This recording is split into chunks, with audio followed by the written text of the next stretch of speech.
Kapag bumalik siya, huwag mo nang tatanggapin. Kapag nagpakita siya, huwag mo nang papansinin.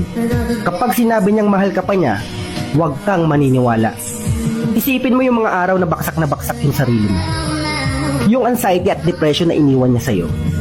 Isipin mo yung mga araw na nagsasaya siya sa iba, habang ikaw ay nagdurusa sa ginawa niya.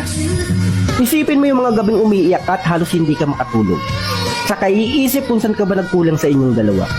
Isipin mo kung gaano ka naging katatag sa mga malulungkot na araw na lumipas. Isipin mo kinaya mong lahat yan nang wala siya. Kaya kung babalik man siya, huwag mo nang tatanggapin pa. Huwag mong hahayaan na maging option ka niya, na maging best choice ka niya kapag no choice na siya. You don't deserve that. Huwag kang magiging marupok. Huwag mong hahayaan yung sarili mo na bumalik ka pa sa sitwasyon na minsan mo na pinagdaanan.